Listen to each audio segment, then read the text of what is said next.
Hoy vamos a continuar con la quinta versión en esta serie. Estamos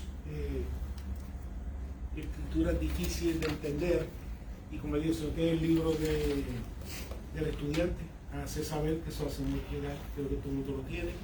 Como también, ya que estamos en esta serie, si hay un texto que se te hace difícil, o un texto muy difícil de entender, o ya sea por los principios teológicos que introduce, ya sea por el contexto, pues también lo pueden someter, y así también al final de por lo menos las que están programadas, o depende de cuáles sean, pues se traen hacia el frente y se estudian también y se exponen. Así que si hay un texto que no se hace difícil de entender, así también lo puedo hacer llegar.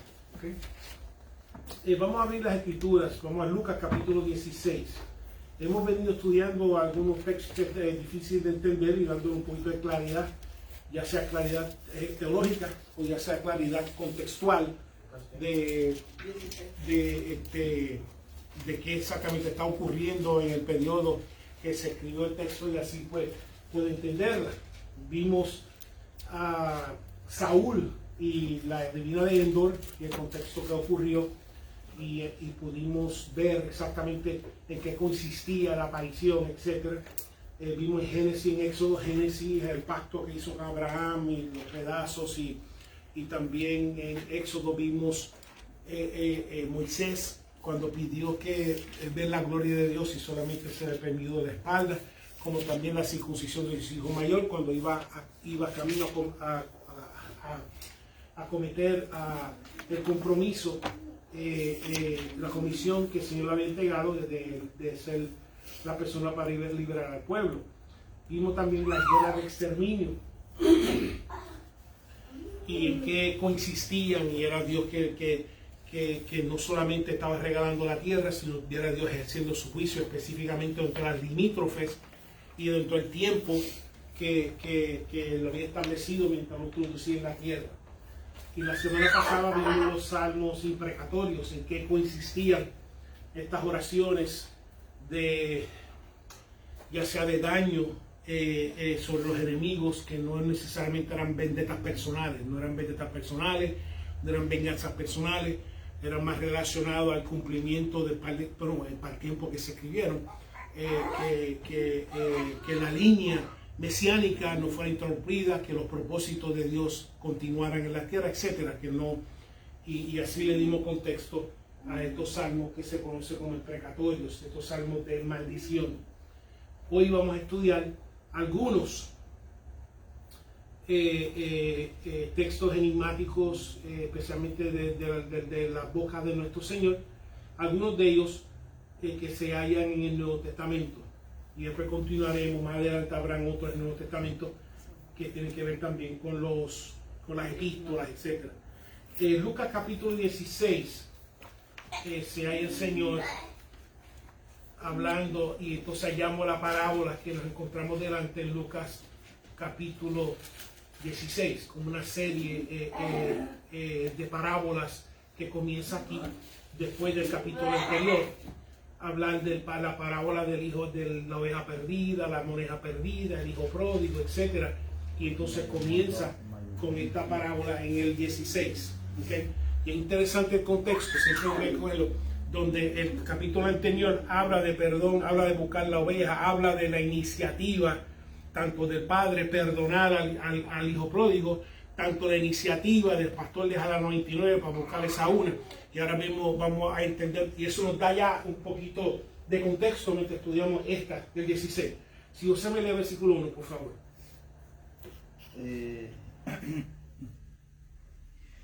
Dijo también a sus discípulos: había un hombre rico que tenía un mayordomo, y este fue acusado ante él como usurpador de sus bienes.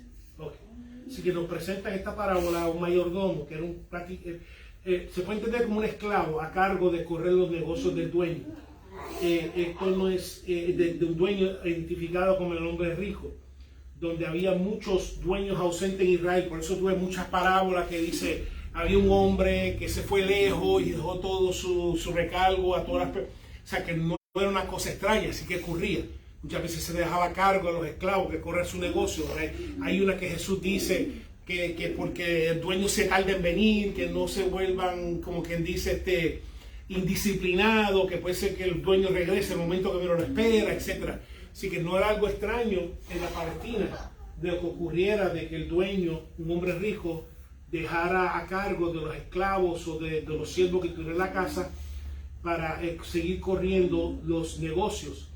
Y parece que estaba a cargo de las tierras, porque se alquilaban las tierras y entonces del porcentaje de la cosecha se pagaba el dueño.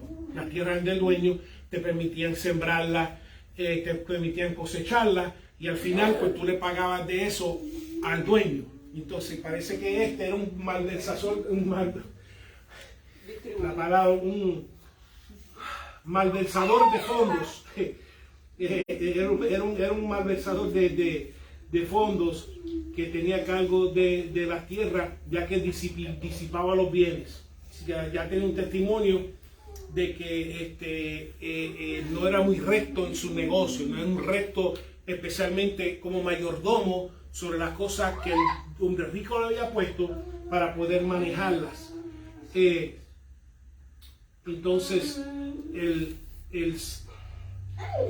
cuando hablamos entonces de que lo dejó a cargo de los bienes, vemos que también el ser humano también es un mayordomo. Tú tienes que entender que tú y yo somos mayordomos de todo lo que Dios pone en nuestras manos para manejarle. En un momento vamos a rendirle cuenta a Dios. Si te dejó en tus manos un negocio, si te dejó en tus manos un ministerio, si te dejó en tus manos un hogar, si te dejó en tus manos un matrimonio, si te dejó lo que fuera que Dios te ha entregado en tus manos, porque todo lo que tú tienes es porque Dios te lo ha entregado. Porque cuando tú naciste, nada tú traíste, y cuando tú mueras, no va a haber un U-Haul que te va a llevar todo para la tumba. Yo nunca he visto a nadie, hasta el día de hoy, que va a una carroza fúnebre y toda la comitiva fúnebre con las luces flashando y al final el U-Haul de todo lo que el muerto se va a llevar, porque todo se va a quedar. Así que todo lo que usted tiene es porque Dios se lo dio, lo engració. En un momento, cuando se nos caben los tiempos en esta tierra, que te rendirle cuenta con todo lo que hiciste. Que lo hiciste con malversación o ya sea que hiciste buena mayordomía en administrarlo. Entonces, dice que disipó los bienes, los malgastó. ¿Okay? Y entonces lo acusó el dueño y igual manera. Por eso es que este es el tiempo de que si no estamos conduciendo rectamente con lo que Dios está entregando en nuestras manos, este es el tiempo de corregirlo. Porque si esperamos al otro tiempo para que Dios nos diga y nos acuse, fuiste totalmente, malgastaste las oportunidades que te di, que te entregué en tus manos unos bienes, unas bendiciones y totalmente las arruinaste de la manera que las conduciste, porque en vez de dejarte gobernar por ellas, por el espíritu, era por la carne, era por los vecinos, era por la cultura y totalmente por eso fue. Y que si nos acuse, que nos acuse ahora para poder reformarnos. Que si te acuse, si el Señor te acuse, que te acuse ahora, porque si lo hace ahora para que te reforme, para que vuelva otra vez a la rectitud que Dios espera y que no vaya a ser muy tarde, que si Dios te acusa ya en los cielos, ya es muy tarde para enmendarlo, porque ya el tiempo se acabó de enmendar, especialmente cuando nos presentemos delante de la presencia de Dios. Entonces nos presenta unos personajes, un mayordomo estafador y un hombre rico que lo está acusando. Y entonces versículo 2, Ana. Entonces le llamó y le dijo: ¿qué es esto que oigo acerca de ti? Da cuenta de tu mayordomía, porque ya no podrás más ser mayordomo. Okay, entonces aquí nos introduce que va a ser removido de su puesto. Y muchas veces cuando lo que Dios nos entrega no se maneja correctamente, Dios nos remueve de nuestro puesto y coloca a otro que lo pueda gobernar, que puede ejercer la mayoría como el dueño lo espera. Y aquí ya le da el aviso, le dice: te voy a remover tu puesto porque estoy escuchando, porque Dios oye, Dios oye, porque aunque si el hombre rico oye y no es omnisciente, imagínate Dios que es omnisciente, que oye lo que se está escuchando de nosotros, que oye como estamos, no estamos gobernando bien los bienes que Dios está poniendo en nuestras manos. No estamos gobernando bien las relaciones, no estamos gobernando bien los negocios, o sea, que no estamos haciendo lo recto delante de Dios y Dios lo oye. Por eso dice que si Dios te acusa hoy, es para que tenga la oportunidad hoy de comenzar a enmendarlo y hacer las cosas bien, porque una vez que dejamos esta tierra, no hay más oportunidades de poder enmendarla. Dice, oigo acerca de ti, si que el dueño le llega tanto las malas noticias, tanto las quejas de su mal mayordomía. Las dos le llegan. Tanto las quejas, porque cuando uno no está llevando las cosas y gobernando y ejerciendo la influencia como Dios lo espera y crea quejas, Dios la oye también. Que a cuenta nuestra la gente se está quejando. Y por nuestro mal manejo de las cosas la gente se está quejando. Y Dios lo oye también. Y Dios cuando oye que cuando nos entrega una cosa en nuestras manos y la gente se está quejando por nuestro comportamiento y conducta, toma la iniciativa ¿para qué? Para removernos. Y muchos han sido removidos por dos razones. Número uno, por su mal manejo, porque el Señor lo sabe. O dos, porque está creando quejas y clamores a consecuencia de abusando del privilegio que Dios te da. Ok. Vamos a seguir. Todo, como dije, todos nosotros en un momento seremos descargados de nuestra mayordomía también. Cuando nos llega la muerte, la cual no tendremos más oportunidad de hacer bien y tendremos que rendir cuentas igual que Él. Dios, no hay más nada, te voy a remover. Porque he escuchado primero de manera que conduce impíamente y he escuchado los clamores que se están levantando a consecuencia de tu comportamiento. Versículo 3, Leticia.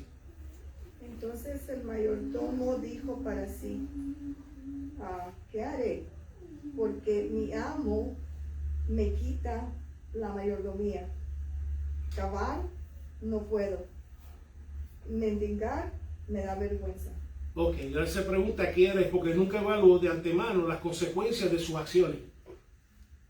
Porque nunca de antemano evaluó si yo sigo haciendo malversación de fondos, si sigo haciendo embrolles con los negocios. Nunca pensó qué va a pasar conmigo si me cogen. ¿Ok? Y si es así con el hombre rico, imagínate con Dios. Así que él nunca consideró el impacto y la consecuencia de sus acciones, que si se llegan a ser reveladas, que van a ser reveladas, porque no hay nada oscuro que no va a salir a la luz. Porque todo siempre sale a la luz. Dice, entonces, nunca evaluó de antemano. Dice, cavar no puedo. ¿Ok? O mejor dicho, porque si tiene la fortaleza para hacerlo, cavar no quiero. Dice, cavar, porque si, a menos que tenga alguna discapacidad, pues, dice, cavar no puedo, pero es que no quiero. ¿Ok? Y dice, mendigar me da vergüenza. Porque no quiero, porque entonces, ya que tengo la capacidad de cavar, y si me pongo a mendigar, pues entonces me da vergüenza. Porque imagínate yo que me ponga a mendigar. ¿No es verdad? Dice, pero pastor, mira tú tienes cuerpo ahí, gacho, rompe a cavar hoyo, vete a mirar el hamburger, o sea, vete a hacer algo porque tú tienes el cuerpo para hacerlo. Tienes la inteligencia, la capacidad, para hacerlo. Entonces pues sí que me da vergüenza porque van a decir, por lo menos van a decir, no, vete a cavar. En vez de estar mendigando, vete a cavar. Y yo, no, es que tengo una condición. Tengo una condición. Tengo una condición que no puedo cavar. Y entonces soy muy orgulloso para poder mendigar. Mira qué combinación, vago y orgulloso. Mira qué condición. Lo único que dice el texto, que no estaba casado, porque si iba a estar casado, entonces sí, la pobre esposa se encuentra en una encrucijada. Porque tras que es vago, es orgulloso. Alguien que lo recoja como uno. Sí, no. Lo único que lo recoge es su mamá. Eso es lo único que lo va a recoger. El único que lo quiere para atrás es su mamá. That's it. No hay más nadie. Vago y orgulloso, lo único que quiere es su mamá. Más nadie lo va a recibir. Pues entonces, evalúa carácter. Que número 4, Verónica, si lo tiene. Ya sé lo que haré para cuando me quite la mayordomía. Me recibirán en sus casas. Ok, entonces ahora se va a engraciar con sus deudores.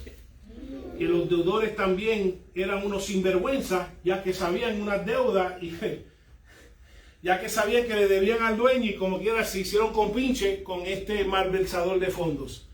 Así que no solamente este siervo es un sinvergüenza, que también los deudores son unos sinvergüenzas también. Así que ambos participan de su malversación. Entonces, estos son los que le alquiló las tierras, como les mencioné ahorita, lo cual le debía un porcentaje de la cosecha. Porque entonces lo que se hacía era que el dueño repartía su tierra, ellos cosechaban y un porcentaje le tocaba al dueño y con eso le pagaba. ¿Okay? Y eso es lo que le debía, dice, eso es la deuda, el producto de la tierra. Y entonces Dios, voy a falsificar los libros para que los deudores debieran menos de lo que debían. Y esto producía dos cosas. Número uno, los deudores iban a ser agradecidos por haber rebajado la deuda, pero también él podía también chantajearlo al amenazar de cubrir la deuda con el dueño. Que casi siempre es lo que sucede. Por eso hay que hacer las cosas rectamente. Porque tú que no lo haces, entonces es algo que tienes sobre tu cabeza. Oh, mira, ¿te acuerdas de esto que hiciste? Y está erróneo, y yo tengo el retrato, tengo la grabación, o tengo lo y ya que está hecho, entonces no se puede corregir. Por eso siempre hay que hacer las cosas bien. Y siempre. Porque entonces lo que buscan es entonces de alguna manera echarte un gancho encima a todo y siempre te tienen un gancho. Y nunca estás libre porque siempre tienes un gancho. ¿Por qué? Porque participaste de algo ilegal, participaste de algo en las tinieblas, algo vergonzoso, y ahora como participaste o te hiciste beneficiario de él, y tú crees que existe una gran ganancia, y lo que hicieron fue te echaron los ganchos encima. Ahora estás como un pescado en un anzuelo ahora. Nada de las cosas bien. Todo tiene consecuencias. Yes. Todo tiene consecuencias. Entonces, por eso es que hacen las cosas bien, porque entonces tienen, como quien dice, esa extorsión sobre la cabeza de uno. ¿Okay? Del 5 al 7, Edwin. Y llamando a cada uno de los deudores de su amo, dijo el primero: ¿cuánto debes a mi amo? Y él dijo: 100 barriles de aceite. Y le dijo: toma tu cuenta, siéntate pronto, escribe 50. Después dijo a otro: ¿y tú cuánto debes? Y él dijo: 100 medidas de trigo. Y él le dijo: toma tu cuenta y escribe 80. Ok. Así que vemos de la tierra dos cosas: que se habían cosechado los olivos, que los olivos se han aplastado por uso del aceite de oliva. Y también, obviamente, del trigo, que una vez que es separada de la paja y separada de la cizaña, pues entonces produce el trigo. Le dijo: lo que debe, en vez de esto, pon que yo sé que debe, pero un número menos, me tienen que pagar menos. Lo que estaba diciendo era que la cosecha era menos de lo que verdaderamente era.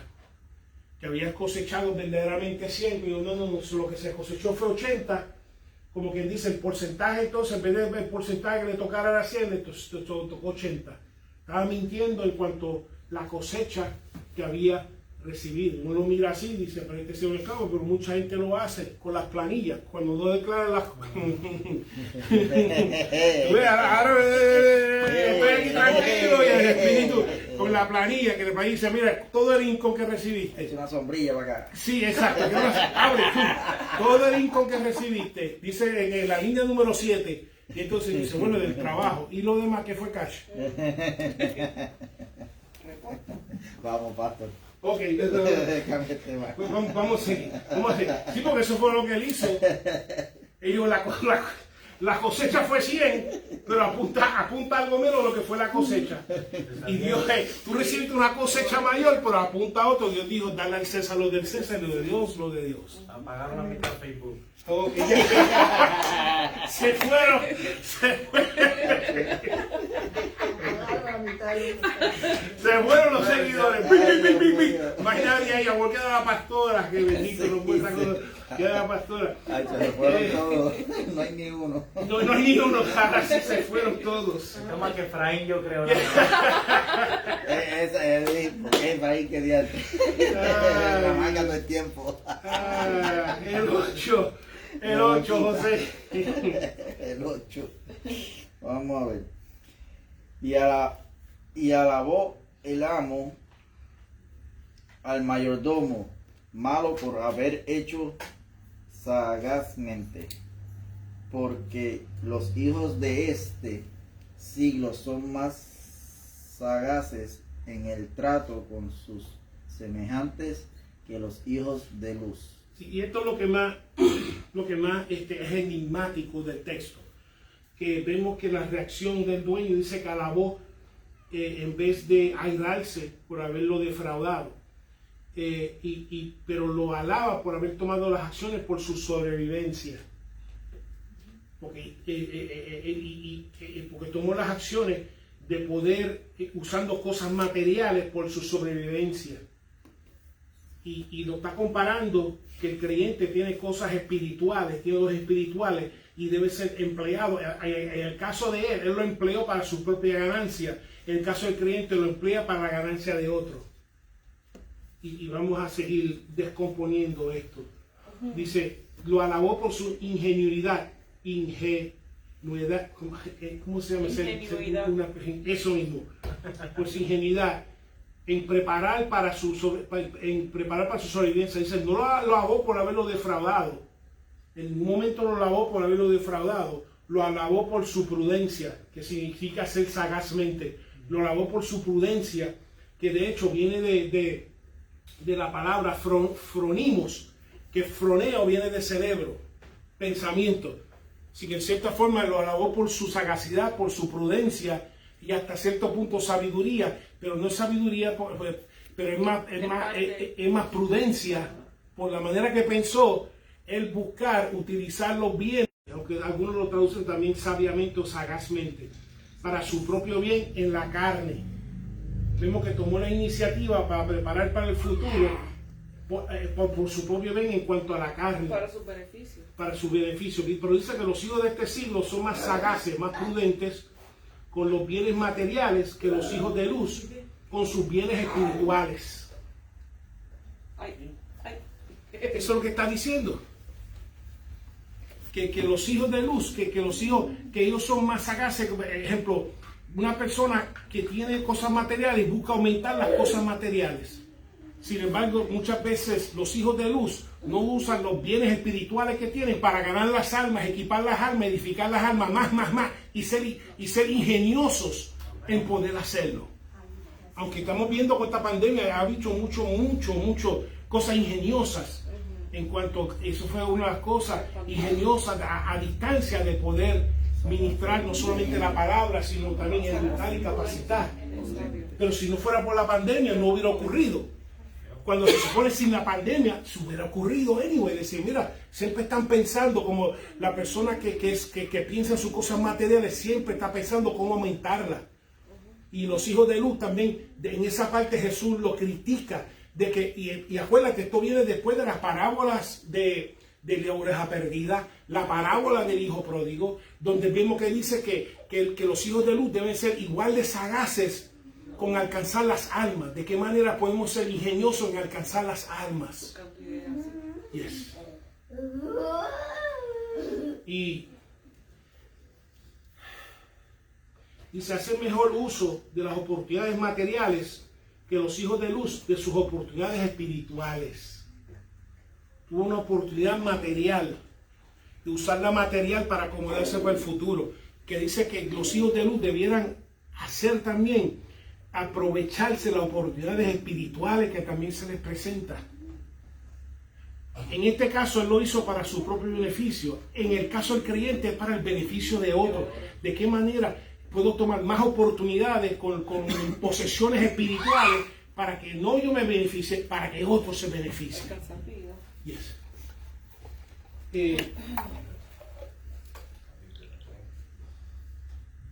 Que ese celo, que a veces tienen los hijos de este siglo, empleando lo material, debe ser también imitado por los hijos de luz en lo espiritual. Que igual que la gente muchas veces, veo mucho que la gente dice, no, que si es rico, es rico, rico y rico y rico. Yo, pero tú entiendes que una persona dueña de negocio no trabaja 40 horas. Tú entiendes que una persona adinerada no trabaja 40 horas. No se levanta a las 12 y se acuesta a las 4 y espera. Tú tienes que entender que hay un sacrificio envuelto. Una persona dueña de negocio, una persona pudiente, una persona que trabaja más de 60, 80, hasta 100 horas a la semana. Una persona dueña de negocio. Se levanta a las 6 y a veces se acuesta a las 8. Y entonces, el siervo malo, el que no quiere cavar, no vamos a dejar el siervo malo, el que no quiere cavar es muy orgulloso, pues él quiere vivir en una casa detrás de portones, no cavando y no mendigando. Cómodo. Y levantándose a la 1 y saliendo a las 1:30 del trabajo. Y a 1:30 del trabajo, y así quiero una casa de 5 cuartos con piscina y de todo esto y lo otro, y no trabajar, que todo decaiga, cuando no es así. Y lo que está diciendo es que si el rico, persiguiendo riquezas, trabaja 80 horas a la semana, ¿cuánto el creyente, persiguiendo almas, equipando, edificando, no va a trabajar igual? No va a trabajar igual. ¿Por qué? Porque si yo me levanto a las si yo me levanto a las 7:30 para ir al trabajo secular, el día que yo te completo me levanto a las 5, porque estoy o a las 6, tú sabes, no es para levantarme a las 12 para preparar un estudio. Explícame eso. ¿Dónde eso tiene lógica? O sea, me levantaba a las 7:30 para un trabajo secular y ahora estoy a tiempo completo y entonces me levanto a las 12 para preparar un estudio. Go figure. Al revés, ¿sabes? Por eso es lo que está diciendo que los hijos de este siglo, que buscando las cosas materiales se esfuerzan, cuando los hijos de luz muchas veces se deben esforzar igual, empleando sus riquezas espirituales, no para nuestro bien, para el bien de otro. Se levantan a las 3 de la mañana para coger cupones, pero no se levantan a las 3 de la hora. Yeah. Pero esa es la cuestión. Si yo, sin conocer a Jesús, si me levantaba a las 3 de la mañana a hacer fila por los cupones, ¿por qué ahora que conozco a Jesús? ¿Por qué no empleo ese mismo deseo para entonces emplear mis bienes espirituales, mi crecimiento espiritual y que otros se beneficien también? Porque esa es la ética. Jesús está hablando aquí específicamente, vuelvo y repito, esto viene después de ¿qué? Viene después de la parábola del hijo pródigo, viene después de la parábola de ¿qué? De la oveja perdida. Si lo que está diciendo es que entonces que seamos igual de ingenio buscando al hijo perdido, buscando específicamente la oveja perdida, que usemos esa misma ingeniosidad para emplear nuestras riquezas espirituales para alcanzar las almas. Porque no podemos descontar qué vino antes de este texto. Que también el creyente, la creyente, tuviera esa misma ingeniosidad en su trato con su semejante, en ser una vasija de amor, como los hijos de este siglo, en su intento de engraciarse para obtener dinero. Él estaba engraciándose para obtener dinero, obtener un acomodo material. Obtener dinero, ¿por qué? Porque cuando lo votaran, lo iban a coger uno de esta gente. Mira, gracias por lo que hiciste. Pero nosotros no nos engraciamos para obtener nada, nos engraciamos para ganar la alma, el alma de la persona para Cristo. Pero que debemos de ser esa misma ingeniosidad, ¿okay? Como lo hizo, por eso que no está alabando lo que defraudó, está alabando su actitud de ser prudente en las cosas materiales, y comparando que nosotros lo espiritual debemos ser igual de prudentes. Específicamente, vuelvo y repito otra vez, esto viene después de la parábola de la oveja perdida, buscando la perdida, buscando el alma que está perdida y descarriada.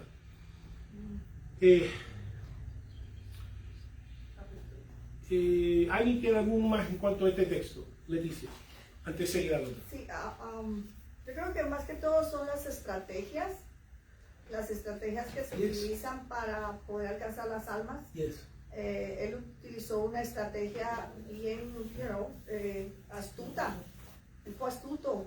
Él dijo, yo no quiero ir a acabar, yo no quiero ir a hacer esto porque es muy cansado, y también me da vergüenza. So, lo que me queda es pues agraciarme con estos que están aquí y entonces agarrar de la parte de ellos.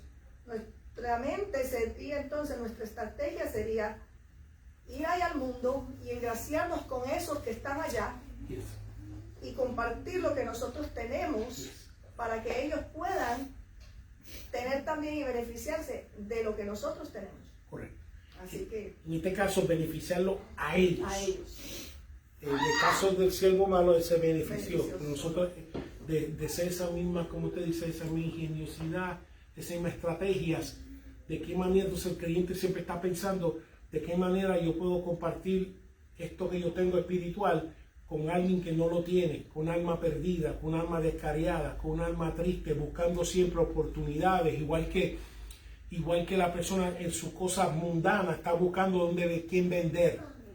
¿A quién puedo vender esto? ¿A quién puedo? Siempre está en su mente, porque nosotros no todos estamos en Cristo antes, pero si estábamos en negocio, siempre estaba buscando a quién vender. Si vendía Limber, si vendía productos de rápido, mira, buscando a quién vender, pero en este caso nuestro propio beneficio. En el caso espiritual, buscamos a quién darle estos beneficios espirituales para su beneficio y siempre nuestra mente está pendiente. Otra cosita entre paréntesis, siempre, no todos, pero la mayoría que conozco, tendemos a separarnos, segregarnos en grupos y creemos que al hacer esto pues estamos adorando y alabando al Señor, pero la verdad que la muestra más, la evidencia más grande fue nuestro Señor Jesucristo, que se sentaba con los quienes, con las prostitutas, con todos los que estaban afuera, porque entonces cuando le preguntaron a él, mira, que se sienta con los que no se lavan las manos, con las prostitutas, a van a seguir. Pues le dijo, yo vine ¿a quién? Yo vine por los enfermos, no por los sanos. Así que tenemos el gran ejemplo de nuestro Señor Jesucristo, que él buscaba estrategias cómo llegarles a los oyentes. Y nuestro negocio como creyentes es ganar las almas, equipar las almas y capacitar las almas cada día para Jesucristo. Eso es nuestro negocio y siempre estamos pendientes, igual que el negociante siempre está pendiente a quién puede ser mi futuro cliente. Nosotros siempre estamos pendientes a quién puede ser esta futura alma salvada para Cristo.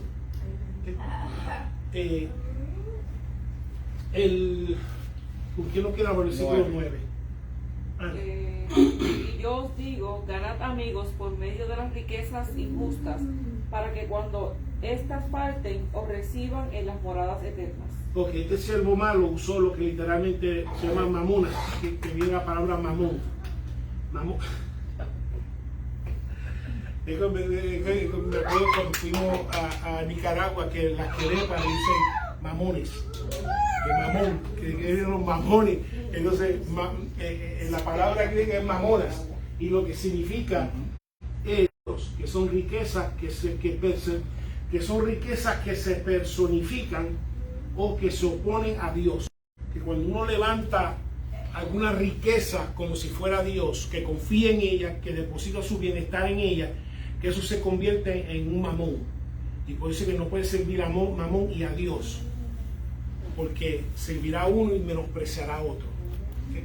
Y entonces está diciendo que nosotros, dice que ganemos amigos, como hablaba ahorita Leticia. Cuando hablamos de amigos, estamos hablando de almas convertidas, almas que vengan a Cristo, las ovejas perdidas, que utilicemos nuestra riqueza injusta, no necesariamente para nuestro propio bienestar, sino para el bienestar de otros. Que usemos nuestra, porque el Señor dijo que específicamente que hagamos las obras que glorifiquen a Dios al Padre en esta tierra. Y al hacerla estamos acumulando tesoros en los cielos. Que utilizamos nuestras riquezas que tenemos, no solamente para nuestro diario vivir, no solamente para nuestras necesidades, porque Dios lo da para proveerlo, ya Él lo prometió, sino que también que la podemos utilizar para ganar amigos, para ganar almas, para el Señor. Y así también, igual que Él ganó amigos por la riqueza injusta, para ser acomodado después que lo voten, que nosotros constantemente estamos no solamente usando la riqueza para nuestra vida, pero usando las riquezas también para acumular tesoros en los cielos para el bienestar de los demás. Por eso y también no podemos olvidarnos que el texto vino después, y repito, de la oveja perdida y del hijo pródigo, para ganar amigos, para que lo reciban, que el creyente use para hacer tesoros en los cielos y seamos recibidos y nuestros tesoros los reciban en los cielos. Que el hacer amigos no para nuestro propio beneficio, sino que para el beneficio de ellos, para la gloria de Dios. Básicamente que seamos ingeniosos, ingeniosas en beneficiar a otros. Eso es lo que está diciendo. Si lo resume todo el versículo 9, que seamos ingeniosos para beneficiar a otros. Seamos ingeniosos para beneficiar a otras. ¿Alguna pregunta en cuanto a este texto? Porque por eso ahora muchos lean, pero ¿cómo es posible que va a alabar este cielo? No, lo está alabando con una razón bien específica de su creatividad, de su ingeniosidad, etcétera, de sus estrategias para él obtener ganancia, que esa misma sagacidad lo utilizamos para ganar almas, para activar, etcétera. ¿Alguna pregunta con esta porción? Vamos entonces a Mateo 5:39.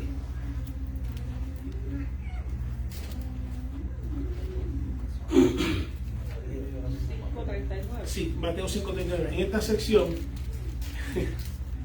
vamos a ver, aparte de lo que vamos a estudiar, cómo el Espíritu Santo nos enseña a cuándo quedarnos callados y calladas y cuándo hablar. 5:39. Porque como creyentes ya no vivimos gobernados por nuestra carne, sino que también por nuestro Espíritu Santo. Y como hablaba el domingo a los niños, por razón que tú tienes dientes, no solamente como Dios para masticar, sino para enjaular esa bestia que tú tienes en la boca, que se llama la lengua. De que hagas así y lo enjaule cuando tenga que enjaularla y hable cuando tenga que hablar. ¿Ok? Y ¿ah? Sí, no, y a veces trata de brincar por los dientes. No. Tienes que cerrarlo y te callas la boca porque se te tiene que caer mantener calladita. Calla esa bestia. Cuando el Espíritu Santo dice enjaulala, la enjaula. Y cuando dice suelta, la suelta. Mateo 5:39, ¿con quién nos quedamos? Con Leticia, por favor, léemelo. Pero yo os digo, no resistáis al que es malo, antes a cualquiera que te dé, que te hiera en la mejilla derecha, vuélvele también la otra. Este texto siempre se ha considerado un poquito enigmático, porque la reacción natural de una persona natural es que si te dan una pescosa, tú le devuelvas la pescosa. Si me da un insulto, yo te devuelvo el insulto. Y tú vas a saber que Dios me está cambiando cuando tú eres recipiente de un insulto y te quedas en paz. Y te echa la lengua para atrás. Donde te dice, yo, Ramón, ese tipo como que te insultó y después ni cuenta ni fíjate.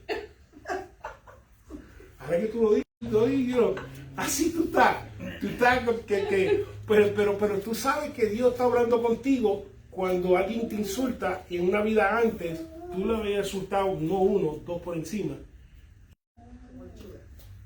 Como lechuga tranquila, en paz, sin deseo de represalias y sin resentimientos tampoco, porque eso es importante. Porque tú dices, no voy a hacer nada, pero me quedo con resentimiento. No, eso solamente lo hace el Espíritu Santo de Dios. que entonces ante un insulto que tú te quedas sin deseo de represalia, porque así todo el espíritu así, y tampoco sin resentimiento a consecuencia de un insulto. Aunque te afloje la muela hay que aguantar. ¿Ah? Aunque te afloje la muela de la bofeta hay que aguantar. Sí, sí. Y estamos hablando de un gentil, porque estamos hablando en un contexto, obviamente, de testimonio de fe. ¿Okay? Puede ser cualquier situación, pero específico un testimonio de fe.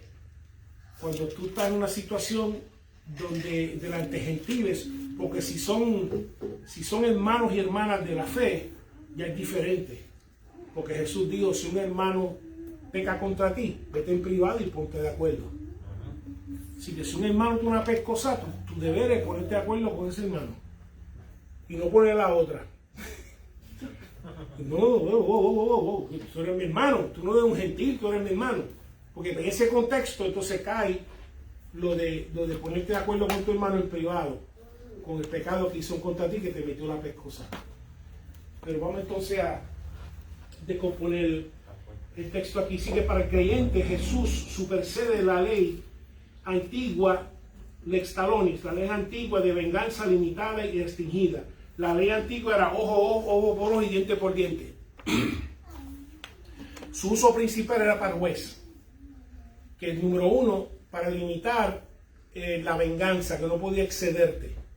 Que si alguien te tumbó un diente, que te quitaba un diente y nada más. Había otras leyes más complejas, pero por lo menos era limitando de que tú no te vayas a exceder con lo que recibiste a consecuencia. Pero Jesucristo, la ética cristiana, la ética que Jesucristo pone, dice que ya nosotros, no como creyentes, no vivimos bajo leyes de represalia o leyes de resentimientos, sino que uno es especialmente, para poder entender lo que está diciendo, era que esta es mi mejilla derecha. Si José me da una galleta, mi mejilla derecha, con su mano derecha, porque está asumiendo mano derecha, lo va a hacer no así, sino lo va a hacer con la mano así, al revés. Y dar con la mano al revés era un insulto. Es bien diferente, era considerado un insulto, lanzando un insulto.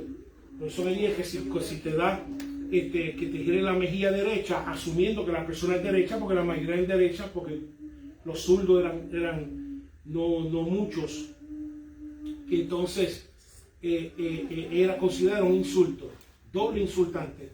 Así que si alguien te dirige un insulto, alguien te trata con indignidad, que es un acto que afrenta la dignidad y el autorrespeto de otra persona, que no debes tomar represalias ni resentimientos bajo el Espíritu Santo de Dios. Así que si alguien te dirige insultos, ya sea por tu acento, ya sea por tu color, ya sea por tu pelo, por eso dije, mira, ni cuenta me di si fue el pelo, si fue los ojos, si fue mi acento, si fue lo que fuera. Ni cuenta me di. Y eso lo hace el Espíritu. Y lo que está diciendo ahora tú como un creyente, que ahora ante los insultos, no estoy diciendo que no vayas a responder de una manera amorosa, pero ya no respondes para herir como tú fuiste herido, especialmente delante de una persona gentil, una persona que no conoce el Evangelio, como testimonio hacia él. Un dato más y lo abro para que me... Así que el creyente ha aprendido a no resentir un insulto ni buscar represalias. Por eso dije, tú darte cuenta que Dios está cambiado cuando ya no resiente los insultos ni busca revanchas, que te cojo bajando. Yo te agarro ahorita. Yo te agarro ahorita. No, ya el creyente esto lo hace el Espíritu. Ya no dice, te agarro ahorita y yo te cojo bajando.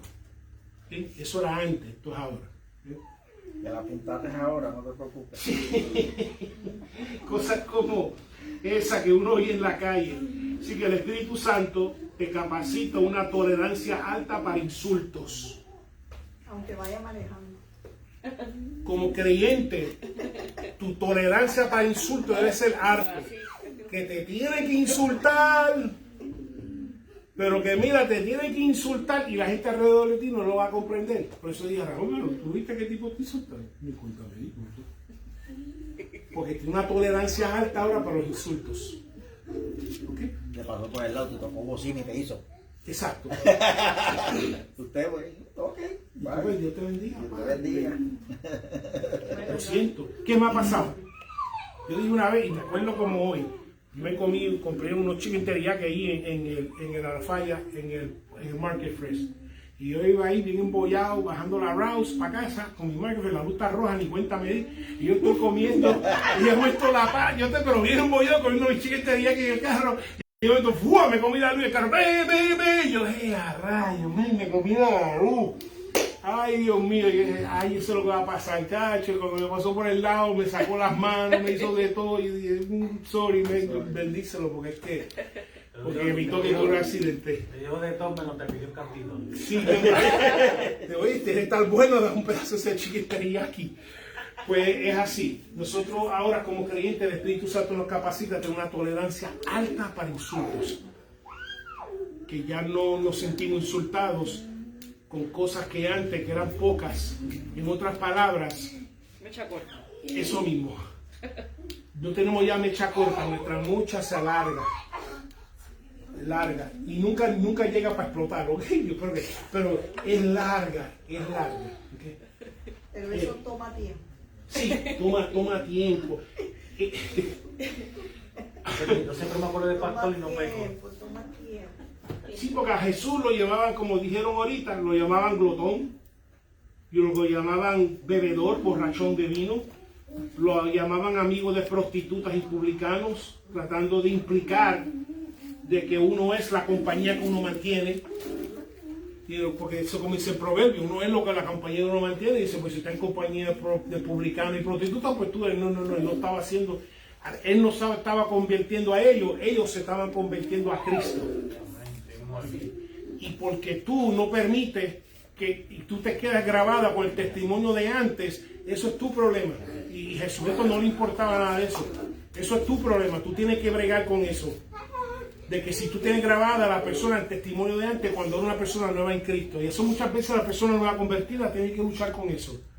De que la gente tiene grabada hasta que vea los frutos que el Espíritu Santo está produciendo. Donde vemos en parte de la pasión de Jesús, Juan capítulo 18, parte de la pasión de Jesús, vemos cuando Jesús se encontraba entre sus hermanos, vemos que mientras estaba con el gentil se quedaba callado, pero cuando estaba entre sus hermanos, pues ya en cierta forma los reprendía y los corregía y abría la boca. Como empezamos esta sección, el Espíritu Santo te va a dirigir cuando enjaular la lengua y cuando abrirla bajo el Espíritu. ¿Okay? Juan 18, ¿con quién nos quedamos? Verónica 19, por favor. 19, 18, 19. Sí. Okay. Y el sumo sacerdote preguntó a Jesús acerca de sus discípulos y de su doctrina. Vemos que solo Juan, el evangelista Juan y el apóstol Juan, relata que fue llevado a Anás, el sumo sacerdote Anás. Anás era sumo sacerdote y era sumamente corrupto. ¿Okay? Igual que muchos de los sumos sacerdotes, después del tiempo, aquellos que han estudiado la historia, los que han ido al instituto y saben la historia intertestamentaria, cuando Israel, en la tierra de Israel estaba gobernado sobre Antíoco Epífanes, etcétera, sobre los seleucidas, que cuando regresó Antíoco Epífanes comenzó a implantar sumo sacerdote, que ya se supone que el puesto de sumo sacerdote es por vida, pero vemos que políticamente comenzaron a implantar sumo sacerdote a los locos ahí. Mira, pues tú eres sumo sacerdote, quitaron esto, pues, hay un kitipón, y no era diferente para el tiempo de Jesús. Anás era una persona sumamente corrupta, no lo dice seriamente, y lo dicen las verificaciones seculares, que era una persona sumamente corrupta, y el puesto de sumo sacerdote estaba a la venta al mayor bidder, como dice en inglés, al mayor apostador. Yeah. Entonces fue llevado a este sumo sacerdote Anás, lo cual dice que por lo menos 4 de sus hijos fueron sumos sacerdotes, y Caifás, lo cual era su yerno, también sirvió en el puesto de sumo sacerdote. Él hacía una de las fuentes de ingreso de dinero. Mira qué corrupto era. Una de las fuentes de ingreso del dinero de este sumo sacerdote Anás era que tenía en el patio de la iglesia la venta de animales sacrificiales. Entonces los animales sacrificiales tenían que ser perfectos, sin mancha, etc. Pero mira lo que sucede. Muchas veces 2 palomas fuera del patio, o sea, fuera del patio, fuera del templo, muchas veces se podían adquirir por 4 peniques. Pero entonces, cuando lo llevabas al templo, si lo comprabas afuera y entrabas al patio, cuando traías esas 2 palomas, tenían que ser inspeccionadas. Y ya tú sabes que nunca pasaban inspección. Nunca.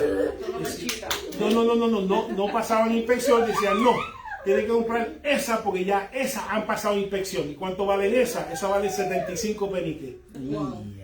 Así es que hacía el negocio. Entonces, cuando Jesucristo entró y volteó todo, le tocó ¿qué? Al bolsillo. Y ya tuve unas razones por qué Jesús nunca esperaba un juicio justo. Es por eso mismo que le estaba tocando el bolsillo justo a Anás y a toda esa corrupción que había ahí en el templo.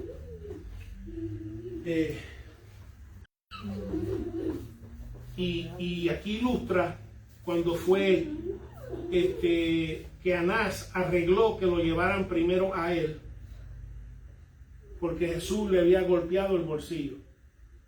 Y por eso Anás, antes de ir a los demás, lo llevó a ellos. Tráeme Jesús acá, que yo tengo unas preguntas que hacer antes que tú sabes, lo entreguemos a los romanos y todo lo demás. Y era por eso, porque Jesús le había trocado el bolsillo. Le tocó la llaga. Sí, el dinero. El 19, el 20. Jesús le respondió, yo públicamente he hablado al mundo. Siempre he enseñado en la sinagoga y en el templo, donde se reúnen todos los judíos, y nadie he hablado en culto. Y el 21, por favor. Cuando Jesús hubo dicho, no, el 21, También. ¿Por qué me pregunta a mí? Pregunta a los que han oído que les haya... Okay. Vemos que en el caso de la bofetada te quedas callado. Como digo ahorita, en caso de que estás entre hermanos, porque son hermanos, son israelitas, y no tengo que hablar, porque me diste la pescosa, chico. Me dolió. O sea, uno habla, vemos que Jesucristo delante del gentil se quedó callado. Dice, pero no te defiende delante del gentil. Pero vemos aquí, ¿por qué? Por la razón era porque una de las cosas que Anás estaba haciendo era que había violado los principios de justicia judía, de hacer preguntas que pudieran incriminarlo. ¿Okay? Por eso cuando le preguntó, háblame de tus discípulos, háblame de tu doctrina, él sabe, y todo el mundo ahí sabe, que la pregunta no se podía hacer porque no se exigía que la persona hiciera preguntas que se pueden incriminar. Para eso se buscaban los testigos. Y por eso Jesús le responde y dice, no, espérate un momentito, porque si estamos aquí, entre hermanos aquí, me estás haciendo una pregunta y sabes que está fuera de orden. ¿Por qué? Dice, no me preguntes a mí, sino los que me escucharon. Se supone que tú tomes evidencia de la manera propia y legal, que era examinando a los testigos que tenían, eso es lo que tenían derecho a hacer. No preguntarme a mí de mis discípulos y testigos, pregúntale a tus testigos de mi doctrina y de mis discípulos. Así era que se supone que examinaran al Señor. Y el Señor le llamó la atención. Y dijo, no, espérate, esto no está conduciéndose correctamente. Porque se supone que tú examines a los testigos, pero no me preguntes a mí. No que tuviera miedo de incriminarse, que simplemente estaba fuera de orden. Se supone que examinaran a los testigos. Y los testigos declararan para que fuera propio y legal, que entonces examinando a ellos, que obtuvieran la información para acusarles si así lo querían. El 22. Cuando Jesús hubo dicho esto, uno de los alguaciles que estaba allí le dio una bofetada diciendo: ¿así respondes al sumo sacerdote? Sí, y esto es otra violación de la ley, porque se supone que un israelita no bofeteara a otro israelita. Porque decían los judíos que abofetear a un israelita era bofetar la gloria de Dios. Porque era el pueblo de Dios. Así que esto también estaba fuera de orden. O sea, había unas cuantas cosas, pero cuando leí esto, yo no sé qué pasaría con este individuo que le dio la bofetada después que Jesucristo fuera crucificado más tarde, porque esto ocurrió. Mira cómo estaba todo preparado. Que Jesucristo tiene la cena con los discípulos por la noche, comenzando a las 6. En un momento dado, después como a las 9 a las 10, es llevado preso. Y a las 9 de la mañana, al otro día, ya estaba crucificado en la cruz. Para que tuviera como todo esto estaba planchado y preparado, etcétera, que no hubo justicia ninguna. Ni Y 24 todo, horas. ¿sí Que no hubo ni 24 horas ahí. no hubo ni 24 horas, no hubo ni prácticamente casi 12, se puede decir. Que todo ocurrió esto en medio de 12 horas. Todo oculto. Todo. Así que prácticamente lo que estaba diciendo era que se iba a enseñarle al sumo sacerdote cómo va a conducir su juicio. Por eso le dio la bofetada, porque no estoy diciendo cómo conducirlo, es que está Fuera de orden. está fuera de orden. Y el 23, para terminar, Ana. Jesús le respondió: si he hablado mal, testifica en que esté el mal. Y si bien, ¿por qué me golpeas? Porque si he hecho algo ilegal, hubieran llamado testigos, que eso es lo que declara la ley. Entonces, ¿por qué entonces me golpea por declarar la ley? Eso es lo que estaba diciendo. Estoy declarando la ley. Llama a tu testigo. Entonces, ¿por qué me estás golpeando? Por decir lo que la ley exige, lo que aquí todo se exige dentro de aquí. Así que nunca tuvo esperanza de justicia porque estaba condenado antes ni siquiera de hablar. Así que para esto entonces vemos dentro del contexto gentil, Jesucristo se mantuvo callado, pero vemos dentro del contexto con los hermanos, como decía, si alguien hace algo en contra tuya, ve en privado y habla. Especialmente si es un hermano, uno considera un hermano. Y vemos como las dos, tanto la parte de quedarse callado, de no hacer represalias, de tener un nivel de insulto, un tanto tolerancia alta, como la otra, que si somos hermanos, pues entonces tenemos que hablar para tratar de considerar diferencias. ¿Alguna pregunta para resumir en esta noche? Vamos a orar entonces para ser despedidos. Padre, te damos gracias, mi Jesús. Gracias por lo que tu Espíritu Santo está haciendo en nuestras vidas. Gracias por hablarnos, misión diaria, que tu Espíritu Santo desea cambiarnos y transformarnos. Cuando abrir nuestros labios, cuando callarla. No tomar represalia, no tomar venganza, mi Señor, te da un nivel de tolerancia alto, mi Jesús. De mi Señor, de que seamos sagaces, de que seamos ingeniosos, de que seamos estrategia, mi Cristo. Que nuestro trabajo sea misión de qué manera podemos calzar más almas para ti, capacitarlas más para ti, edificarlas más para ti. Que seamos ricos en los cielos, mi Señor, empleando, mi Señor, las riquezas espirituales que tú has depositado en nuestras manos. Pedimos ahora, mi Jesús, que tú nos despidas nuestro destino con tu bendición. Pedimos, Padre, que tú nos des descanso placentero. Pedimos los que no están aquí por razones de enfermedad, por razones de misión de estar experimentando condiciones de salud. Ahora pedimos que tú nos despidas en nombre del Padre, del Hijo y del Espíritu Santo. Amén. Amén. Amén.